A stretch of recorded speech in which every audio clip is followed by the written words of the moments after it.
अस्सलाम वालेकुम। हज के सफ़र को आसान बनाने के लिए यूँ तो सऊदी हुकूमत की तरफ से बहुत सारे कदम उठाए गए। भारत सरकार ने भी अपनी तरफ से कोई कोर कसर नहीं छोड़ी। भारत सरकार की तरफ से यहाँ पर ये औषधालय आप देख रहे हैं मेरे पीछे, ये डिस्पेंसरी है। इस तरह की यहाँ अजीज़िया में और भी कई सारी डिस्पेंसरी हैं, 30 बेडेड हॉस्पिटल्स है, जिन्होंने यहाँ आए हुए हाजियों की खिदमत की। उनके जो रोज़मर्रा की मामूली बीमारियाँ थी या किसी का क्रिटिकल डिसीज़ भी थी, उसको क्योर करने में उन्होंने मदद की। और हाजियों को हर इम्कान इन्होंने कोशिश किया कि अगर कोई हाजी आने के बाद बीमार हो गया है तो उसको किसी तरह से उसका हज करा दिया जाए। तो आज का हमारा यह आखिरी वीडियो इसी डिस्पेंसरी को समर्पित है। हम इसी के लिए वीडियो कर रहे हैं और चलेंगे इस डिस्पेंसरी को देखेंगे अंदर से कि ये डिस्पेंसरी कैसी दिखती है और किस तरह से इन्होंने हाजियों की मदद की। यह आप देख रहे हैं, जैसे आप डिस्पेंसरी में एंट्री करते हैं सामने ही आपको फार्मेसी दिखाई देता है, जहाँ मेल और फीमेल दोनों की अलग अलग लाइन होती हैं। यहाँ दवाएँ मिलती हैं। दवाएँ यहाँ बहुत बड़ी तादाद में हैं। यहाँ आप राइट हैंड साइड से एंट्री करते हैं, सामने आप देख रहे हैं ओपीडी भी यहाँ पर 2 हैं, मेल और फीमेल। इधर आप देखिएगा फीमेल ओपीडी और इधर मेल ओपीडी, ये मेल ओपीडी है।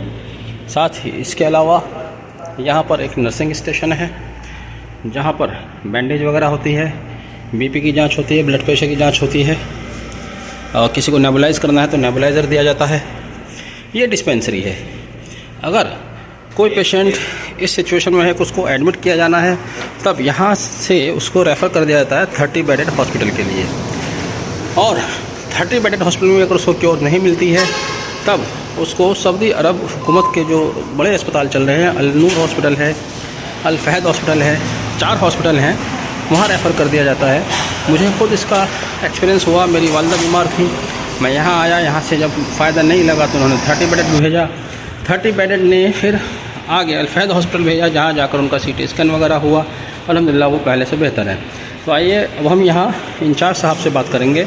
इंचार्ज साहब जो कि अभी फार्मेसी में बैठे हुए हैं, इंचार्ज साहब से बात करेंगे, जानेंगे कि इन्होंने किस किस तरह से हाजियों की मदद की, कितने हाजियों को क्योर किया।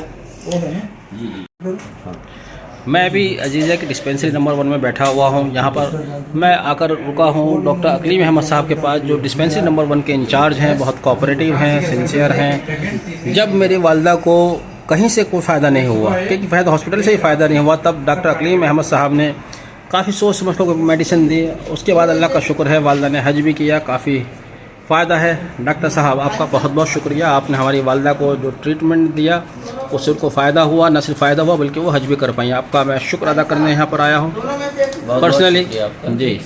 अल्लाह इस तरह का हमसे बार बार काम खिदमत लेता रहे। इंसान क्या है, इंसान सिर्फ इसीलिए होता है कि एक दूसरे की हेल्प करे।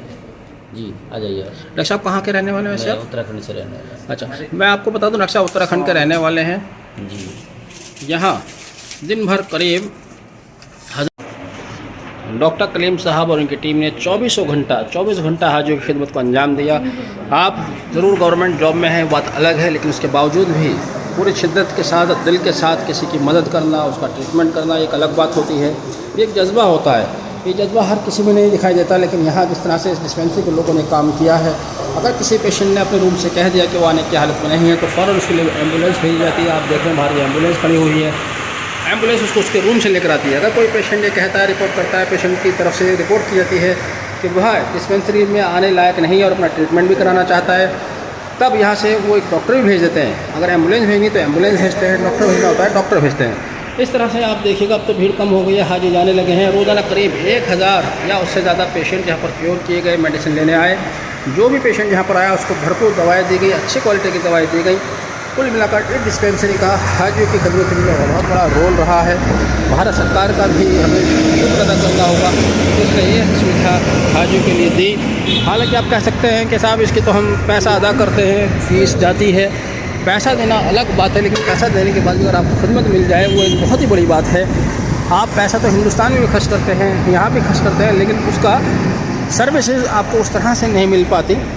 तारीफ़ उस बात की है कि आपको सर्विसेज बहुत अच्छी मिली, 24 घंटे डिस्पेंसरी अवेलेबल रही।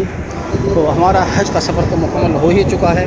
हज के सफ़र के आखिरी दिन आज हम उनको शुक्र अदा करने आए थे। उनका और उनकी टीम का, डॉक्टर कलीम साहब का बहुत बहुत शुक्रिया, भारत सरकार का धन्यवाद। आप पूरे हज के दौरान हमारे साथ रहे, वीडियोस देखे, पसंद किया, बहुत बहुत शुक्रिया। अल्लाह हाफ़िज़।